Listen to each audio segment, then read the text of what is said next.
صلاة حزب تግራይ كتطفئ ቆራሚሞም ቆራሪሶም ከጥፍዋ ህዝባ እውን ምስ ታሪኹ ክቀብርዎ ባዕሎም ከም ዝነገሩና እነስታውሶ እዩ ነገር ግን ካፍቱ ብዘረባ ዝብልዎን ላዕሊ ብተግባር ዝገብርዎ ምእመኒ እዩ ብተግባር ዝገብርዎ ፀረ ህዝቢ ትግራይ ለይትን ቀትርን ዝሰርሑ ምዃኖም ፀላእትና ብደንብ ዘርኢ ማለት እዩ ካብኣቶም ሓደ እቶም እስካዕ ሕዚ ንገልጾም ዝነበርና ሸሞንተ ግዜ ጀኖሳይድ ምብፅሖም ኣብ ልዕሊ ህዝቢ ትግራይ ዋና መግለፂ እዩ ካበይና ጀሚርና ካብ ዮዲት ጉዲትን ግራኝ ኣሕመድን ጀሚርኩም ቅድሚኡ ዘሎ ስለ ዘይተሰነደ እምበር ቅድሚኡ እውን ኣይተገበረን ማለት ኣይኮነን ድሕሪ ውድቀት ዘመን ኣክሱም ኣብ ልዕሊ ህዝቢ ትግራይ ዝኸኣልዎ ኩሉ እንዳገበሩ እንዳሸርሑ ህዝቢ ትግራይ ንኸጥፍኡ ለይትን ቀትር እንዳሰርሑ መፅኦም እዮም ፀላእትና እዚ ሸሞንተ ጀኖሳይድ በፂሕና ክንብል ከለና ብቁፅሪ ብደንቢ ናይ ጀኖሳይድ ምዕቀንታት መለክዕታት ዘማልኡ ሸሞንተ ግዜ ጀኖሳይድ ከም ዝፈፀሙ ኣብ ልዕሊ ህዝቢ ትግራይ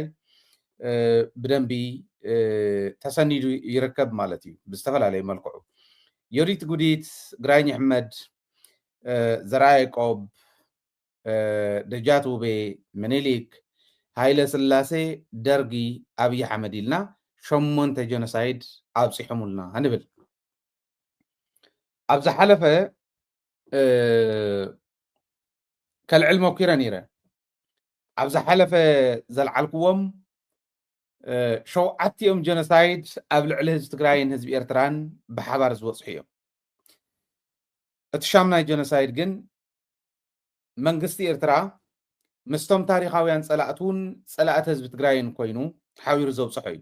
መንግስቲ ኤርትራ ጥራሕቲ ኣይኮነ ካልኦት እውን ተወሲኾም ሻምናይ ጀኖሳይድ እንደገና ንዕኦም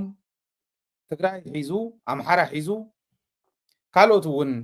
ኣኻኺቡ ኣብ ልዕሊ ህዝቢ ኤርትራ ንዕበሉ ጀኖሳይድ ሻምናይ ነብፅሕ ኢሎም ዕሽነትና ነንባዕልና እናተዋግእና እናተባልዕና ዝፀናሕናሉ መንገዲ ምክንያት ኮይንዎም ኣባኹም ምስ በፅሕና ኣለናዋ ንዕኦም ሒዝና ኣብኦም እውን ክነብፅሕ ንዕበሉ ሕዚ እውን ሓቢርና ንኽድ ኢሎም ኣብ ዝሓተትሉ ግዜ ኮይንና ኢና እዚ ንሰርሑ ዘለና ኖ ኢሉ ህዝቢ ትግራይ ብመራሕቲ ኣቢሉ ነዚ ነፂጉ ፍፁም ኣብ ልዕሊ ህዝቢ ኤርትራ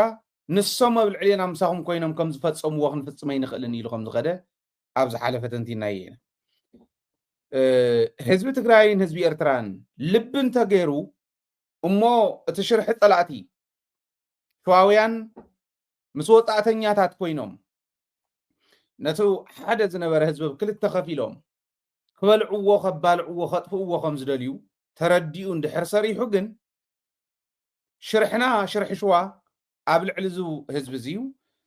እቲ ዝደለናዮ ከብፅሕ ይኽእልን ኢሎም ባዕሎም ኣብ ብዙሕ መድረኻት ክገልፅዎ ሰሚዕና ኢና ገሊኦም ህዝቢ ትግራይን ህዝቢ ኤርትራን ሓደ ኮይኑ እንተመፅዩ ሽርሕና ክፈሽል እዩ ኣብ ልዕሊኦም ክንፍፅሙ ሓሲብናዮ ዝነበርና እውን ክጋለፅ እዩ እንዳበሎ ብዝሓለፈ ርኢናኩም ኢና ህዝቢ ኤርትራን ህዝቢ ትግራይን ሓደ ኮይኑ እንተዝኾን ንሕና እንታይ ክንኮን ከም ዝነበርና ሕሰቡ እንዳበሉ ኣብ ቤተ ክርስቲያን ዝሰብኩ እውን እንተይተረፈ ርኢና ኢና ኣርቲስታቶም እውን ሓደ መዓልቲ ይብሉ አንድ ቀን የትግራይና ኤርትራ ህዝብ አንድ ሆኖ እንደሚመጣ እናውቃለን ኢሎም ዘቕምጥዎ እውን ኣለዎ ናልባሽ ንመስታወስ ኮነና ምእተው መጀመር እውን ኮነና ዚኣራ ኢለ የአስመራ የኤርትራ ትግሬና የትግራይ ትግሬ የሆነ ቀን ሲጨንቃቸው አንድ እንደሚሆን አታውቅም እንዴ? አሁንም አንድ ናቸው እንዴ? ያማል የአስመራ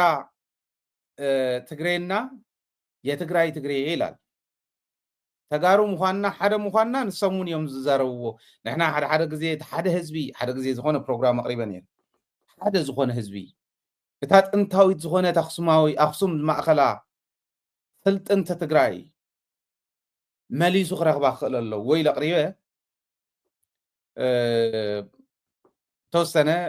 ማለት መብዛሕትኡ ድጋፍ ሂቡ ዝተወሰነ ሰብ ግን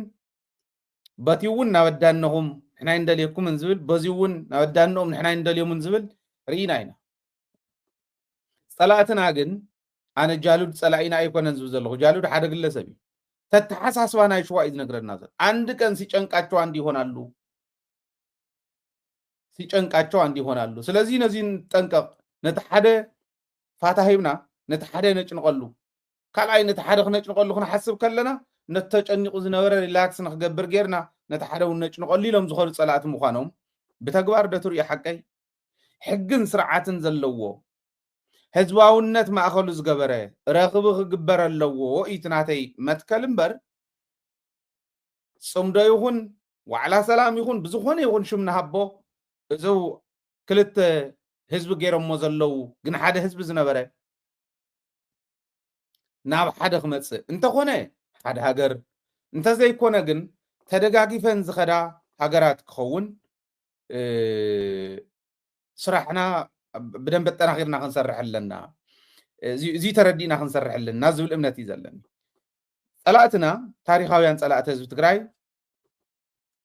اتحزز ولو كم قدم حزي بعل مغابي حدث يشاتو زول وزنورو ካልኦት አክቲቪስታት ውን ዝብል ወዝነበሩ ትግራይን ኤርትራን ሓደ ዘይኾነሉ መንገዲ ክንፈጥረለና እቱ ዝነበረ ውን ሒዝና ይኹን ዘልቀለና ኢሎም ክኸዱ ከለው ንሕና ንባዕልና እንዳተባልዕና ኢና መፂና እሞ ከዓ ዘየባልዕ እሞ ከዓ ዘየባእስ ነገር እንዳባእሰና ይመፅ ኢጎ ዝበሃል ናይ መራሕቲ ሓደ ሓደ ግዜ ለገሰ ክገልጾም ከሎ ኣቦታትና ጋቢ ኣወንዚፎም ዓዲ ክመርሑ ከለው ጋቢ ወንዚፎም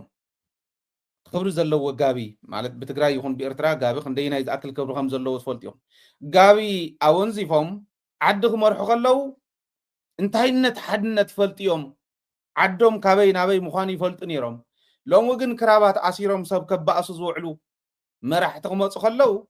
ናበይ ኣቲና ከም ዘለና ረኣይዎ ይብል እዚ ተሸጊርና ዘሎ ኣማዕዲ ክርኢ ዘይኽእል ታሪኹ ዘይፈልጥ ህልው ኩነታት ዘይፈልጥ ዝመጽእ ዘሎ ዝበልዖ ዘሎ ዘይፈልጥ መሪሕነት ስለ ዝነበረ ኣብ ኩሉ እዩ ትኢጎ ናይ ኩሉ ኢኹም ገይርዎ ህዝቢ ወፅዓ መከራ ንክሽከም ዝገበሮ ናይ ባዕልና እምበር ናይ ፀላእቲ ብቕዓት ኣይኮነ ቀላል እያ ናይ ፀላእቲ ሕዚ እኳ ሕዚ ትመፅእ ዘላው ሕጅስ ክርኢ ዘይኽእል ዕሙም ምስቶም ፀላእቲ ኮይኑ ዝሰርሕ ትግራዋይ ኮን ንርኢ ኣለና ምስቶም ታሪኻውያን ፀላእቲ ህዝቡ ኮይኑ ዝሰርሕ ኤርትራዊ ኮን ንርኢ ኣለና እዚ ምርዳእዊና ዘሎ ማለት ንትግራይ ሓሲቦሞ ዝነበሩ ኣነ ናይ ጌታቸው ፀኒሕና እውን ክመፀ እንዲና ከመይ ዝበለ ሰብ መዲቦም እሞ ትግራይ እንታይ ክገብርዎ ሓሲቦም ከም ዝነበሩ እዚኣ ብምርኣይ ያው ትግራይ መግባታችን አይቀርም በኮማንድ ፖስት ለረጅም ጊዜ ለሁለት ዓመት አንቱ የተባሉ ሰዎች ደግሞ እዛ ላይ ራሱ ወታደሩ ክፍል ነው እንትን ማድረግ ያለበት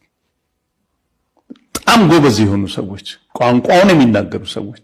ከስር ደግሞ በጣም ሐቀኛ የሆኑ የትግራይ ወጣቶች አሉ በጣም ሐቀኛ የሆኑ እነሱን አድርገሽ አንድ በአንድ ከተማውን አበጥረሽ አንዲት ምላጭ መሳሪያ ባለፈው ያደረጉት ምንድነው መሰለሽ የኛ ሰራዊት እንደገባ ልብሱን ቀየረ ደበቀ እዛው ነበር ህዝቡ ራሱ ይደብቀው ነበር አሁን ትምህርት ወስያለሽ አንድ በአንድ አበጥረሽ ሰርች ያደርገሽ መሳሪያ ትጥቅ ከተቆፈረበትን ቦታ አውጥተሽ ኢትዮጵያዊነት ምን እንደሆነ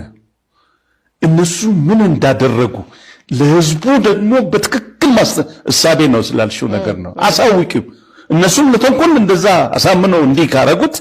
እኔ ደግሞ ለበጎና ትክክለኛው ነገር with evidence መሬት ላይ ካስቀመጥኩኝ ሰው ነው ህሊና አለው ይቀበላል ያ ስራ መሰራት አለበት አልተሰራም ባለፈውም ጊዜ የነበሩት እዛ የገቡት ጭራሽ የተሰጡን ቢሊየን መልሶ ለነሱ የሰጡ ሰዎች ናቸው እውነት እንናገር ቢባል ጥብቅ የሆነ ነገር ትክክለኛ ነገር ተበጥሮ እንትን ካለ በኋላ ያ በቂ ደረጃ ላይ ሲደርስ አስፈላጊው ምርጫ ተደርገው እንትን ይደረጋል يحزني أنا نايتهم صلاتي دليت زي مخانة يكونن زحزنني إزي تردينا سنب حدا زي المسء انتهي سلزخونا أيو انتهي إذننا زلو نزقر من نزي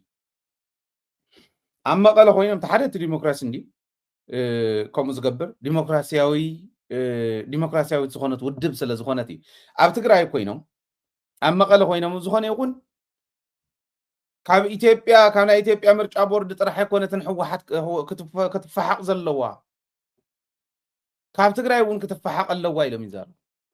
كم كويس ولا كازلو كاساي جمدا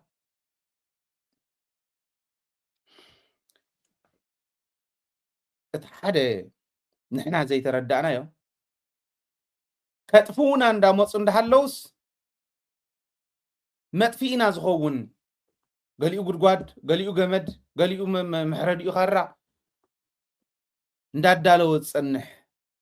مخانا بتعمي حزنني انتنا أسا ناي بعلنا قداي ناي حوحات ديمقراسياونتن ديمقراسياونتن نممزان نركب لينا أبي كوينا أبغزانا صبق معصوم سدالنا اللي تجزا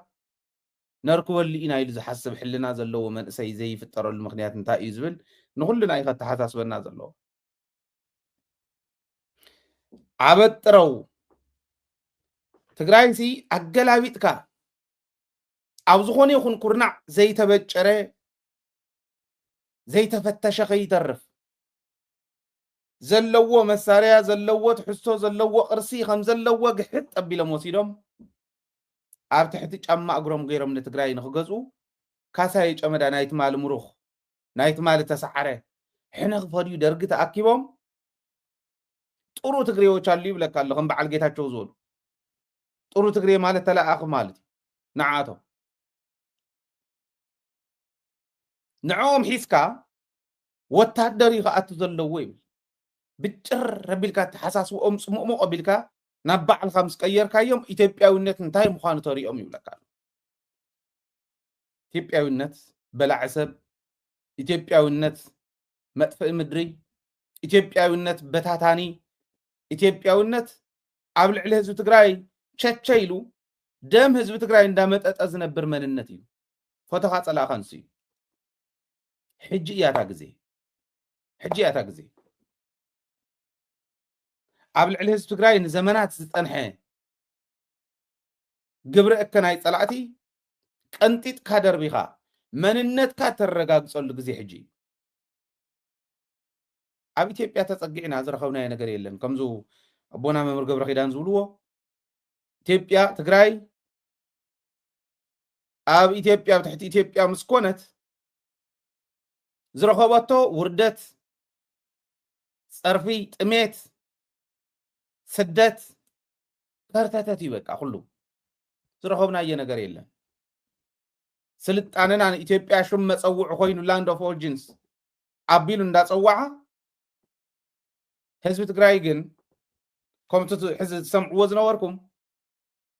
ገንዘቡን ወሲድካ ባጀት እንተይዎም ንዕኦም ባጀት ዝውዎም ነይሮም ይብል ዕጥቂ ዝበሃል ከይህልዎ ፖለቲካዊ ዕጥቁ ታሪኻዊ ዕጥቁ ወታደራዊ ዕጥቁ ጠቕላላ እዚ ብጭር ኣቢልካ ትወስዶ ኢሉካ ከምዚኦም ዝበሉ ናይቲ ማሉ ምሩኻት ሕነ ክፈርዮም ዝመፅሉ እዋን